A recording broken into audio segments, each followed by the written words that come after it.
Ayan, sakto siya dito sa isang side na to. Itong mga paper naman, ang dami na, punong-puno na. Meron na nga akong biniling isa pa dito. Ang bala ko talaga sa wall na to, papalagyan ko ng floating shelf. Ito na so far itsura ng trolley natin. Mas maayos siguro to talaga kung naka-clear book, no? Ang dami pa talagang aayusin. Itong bookshelf, hindi pa natin na-rearrange.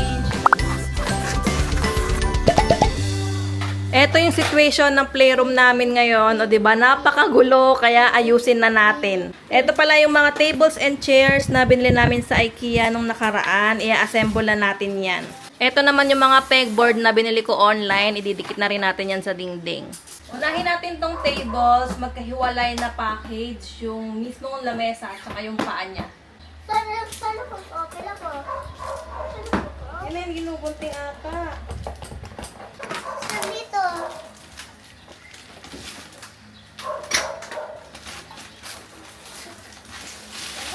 Ang ganda! Ito pala yung pangalan ng table and chairs, Mammoth, yung parang series niya. Pero magkahiwalay to ha, magkahiwalay yung table and chair, hindi sila set. Tapos yung chair, per piece din siyang bibilhin. Ito. Ayan, eto siya. May screw. Ito, may screw siya. I-screw mo yung mga paa. Let's see.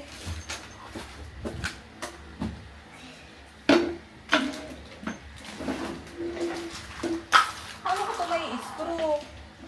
Baka hindi. Igaganto na lang natin. Ganyan, no? Saka kailangan mo ng take. Saka kailangan mo ng take. Nakalagay dito sa manual na hindi isasagad yung screw doon sa paa, sa legs. Tapos, tinry ko siya. Ayan, hanggang dito lang. Try nga natin. Tama ba itong ginagawa natin? Mami, tingnan natin. Ayun, tama. Dito siya papaikutin. Ayan, ganyan.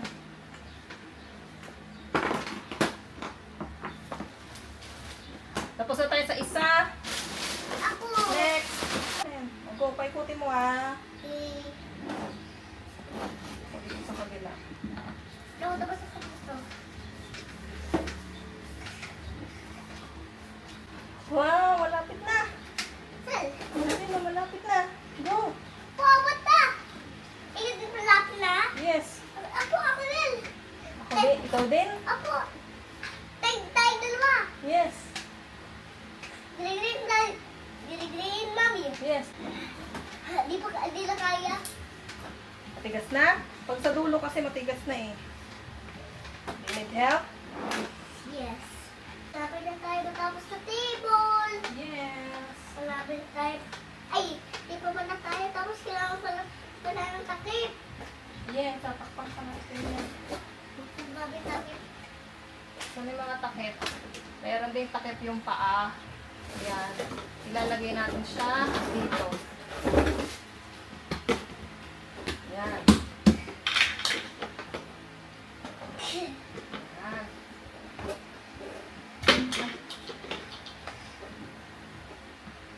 Okay, tapos na natin yung table. Let's see. Wow! Wow! Ang ganda! Ang ganda ng table namin. Wow! O, yung chair naman, yung chair. Okay. Ito naman yung chair. Dalawang chair yung binili namin para tig-isa kami ni Gray Gray. Kasi kapag nag-homeschool kami, dalawa kami nakaupo sa chair. Tapos babot din to. Same sa ano. Magkahiwalay pala sa nabibilhin na. Hindi to set dun sa table. Tapos yung chair, per piece din. Per piece mo siyang bibilhin. Ito mas madaling ikabit kasi ganun lang siya. Wala nang screw. May mga ano pala siya sticker. Pero kahit hindi ko na siguro tanggalin to kasi sa ilalim lang naman.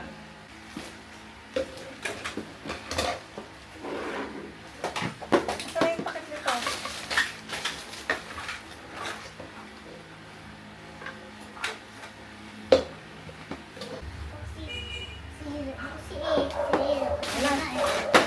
Yun. Wow, ang ganda ng chair.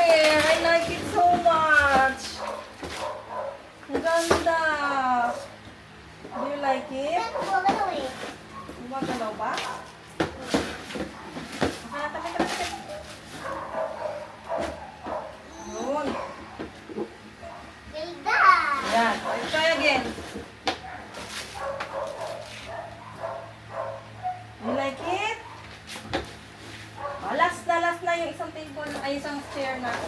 Dapat pala, nilabas muna natin tong isang table bago tayo nag-assemble kasi masikip. Ako. Pero, okay lang yan. Ito palang table na to, IKEA din to, IKEA Lat. Ito yung pangalan nito. Tapos ito yung upuan. Tapos ito yung upuan niya, kahoy siya. Nabili ko to parang 2 years ago, 2021 or 2022 ata. Tapos sa third party ko pa to binili kasi wala pang IKEA ata nung time na yon. Sa Shopee ko to binili.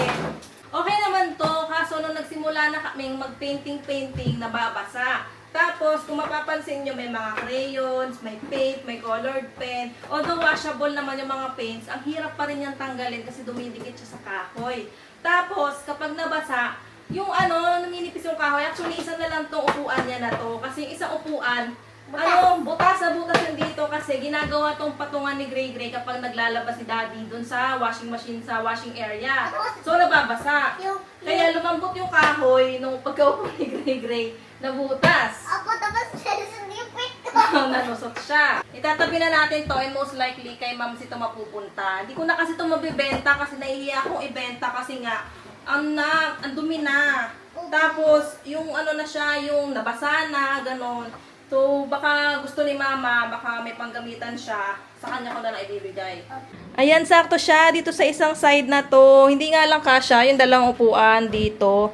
Pero okay lang yan, dito na lang sa kabila yung isang upuan. Actually, pinag-isipan ko kung dito ba or dito yung table. Pero naisip ko kasi maganda dito dahil yung bintana nandito. So, yung liwanag, tutok. So, hindi mahirap gumawa ng activity or magbasa. Kasi pag dito, may shadow. So, may tendency na madilim. Kaya sabi ko, dito na lang. Etong mga pegboard naman ang inex natin. Didikit ko siya dito sa wall na to. Para meron tayo mas madaling access ng mga school supplies, mga crayons, pencils, paint.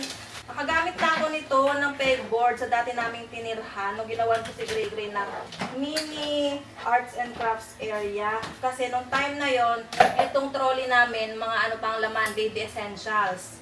Ngayon, wala na mga baby essentials, puro na to, homeschooling kit, arts and crafts, mga school supplies. Tapos, naisip ko, gumamit pa rin ng ganito para may easy access, nakadikit lang siya sa dingding para hindi na kailangan lumapit dito sa trolley. Kumbaga itong trolley is storage na lang ng mga school supplies. Tapos yung mga kailangan gamitin agad like crayons, paint, pencil, nandito na siya. Madali na siyang kunin. Yun kasi napansin ko so far sa cycle, first quarter ng homeschooling namin. Ang lagi namin ginagamit, crayons, pencil, clay. So, lagi kami naghahagilap dito sa trolley. So, ginagawa namin, meron akong, yung shelf na ginamit ko dati, doon ko nilalagay para mas madaling kunin. So, ngayon, sabi ko, mag-ano na lang ako, pegboard. Tatlong set, tatlong pegboard. Yan, ganyan. Si Gray Gray nagliligpit ng mga toys kasi nakakalat yung mga toys. So, pinaligpit ko sa kanya. Naliligpit natin to. Tapos, kunwari nakadikit na siya. May nakasabit lang. Yan, dyan ko ilalagay yung mga paints. Tapos, itong lalagyanan. Ganyan. Ay, mas maganda hindi nakasagad para itong pinakababa, malagyan pa siya. Yan. Isa lang yung binili ko additional kasi meron pa kaming ganito. Ayan o. Medyo madumi na nga lang kasi nga puro crayons. Tatlo yung ganito namin. Ayan. Meron na rin akong ganito eh. Meron na rin akong biniling ganito dati. Pero I think nandun kay Mama. Baka nasama sa mga na-declutter ko.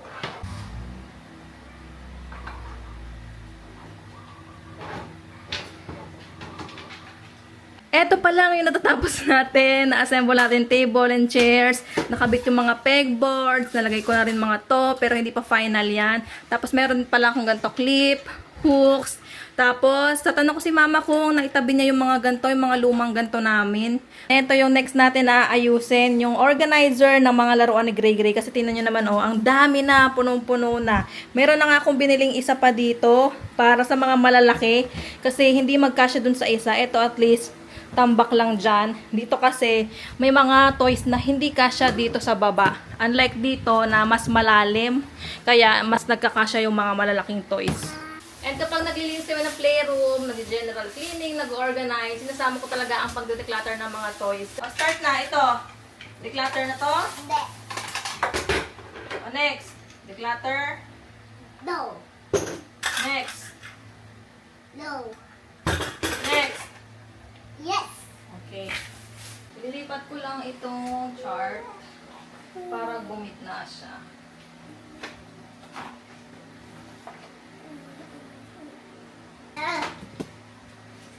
Two. Ang bala ko talaga sa wall na to, papalagyan ko ng floating shelf.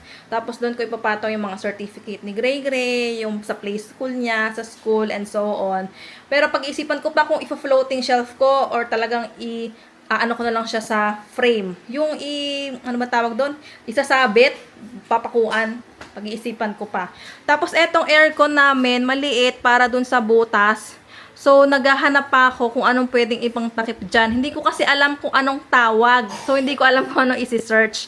Ito na yung makalat na area kanina. Ito yung toy organizer ni Gray Gray. Online ko lang din to nabili. And sobrang tibay niyan. Mabigat to, in fairness. Parang dupe siya nung IKEA na throw fast ba? Yung tawag doon. Basta may ganitong klase si IKEA na katulad. Pero ito, hindi to IKEA. Online lang to.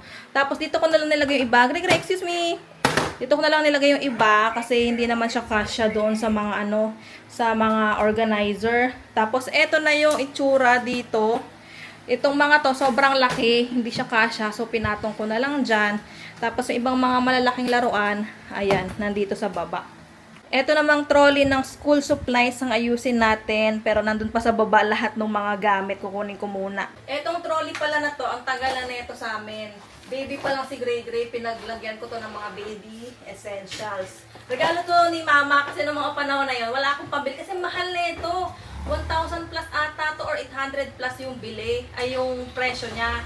Tapos sabi ko kay mama, regalo mo na lang to kay Gray Gray. Hindi ko alam kung binyag ba or Pasko or first birthday. Hindi ko matandaan kung kailan. I think first birthday ata. Regalo nito kay mama. Sabi ko, siya na magbayad, ako mag-order. Pero ngayon, ang dami na lang na mura na ito ngayon. Tapos, meron na rin siyang kasamang mga ganito. Tsaka, ito, yung mga pangsabit. So, ngayon, gagawin ko na lang siyang, ano to? School supplies area. Anyway, ayan, nilinisin ko muna kasi medyo maalikabok na. Tapos, ito pala, recent ko lang tong binili. Organizer siya na, ano ba tawag doon? Yung patong-patong. Ito slime pa. Ayan yung slime na nakuha namin sa Butopia. Pero po, tigas po kasi doon dikit po. O, hindi nga namin alam bakit ano siya, madikit. Parang bubble gum. Opo, parang bago. Ito na so far itsura ng trolley natin. Mas maayos siguro to talaga kung naka-clear book, no? Kesa yung nakabalandra ng mga plastic dyan. Tapos ito, wala na akong mapaglagyan. Ang dami ko palang biniling mga clay. Tapos dito sa baba, yung mga natirang paints. Sayang naman kasi kung itatapon ko, may mga natira pa. Tapos ito yung mga pang activities, mga extra. Tapos ito sa baba, ang dami pa dito, mga paint, mga pa-activity, ang dami pa. Ang dami pa talaga aayusin. Etong bookshelf, hindi pa natin na-rearrange. Tapos etong side na to. Ito bala kong i-let go to, yung chalkboard na yan. Pero pag-iisipan ko. Tapos ayan, ang dami pang mga kalat na kailangan i-declutter. Ito pala yung mga toys na na-declutter natin kanina. Tuloy na lang natin to bukas and magbo-vlog ulit ako para makita ninyo yung outcome nitong playroom. So, ayun lang. Thank you for watching. Bye-bye!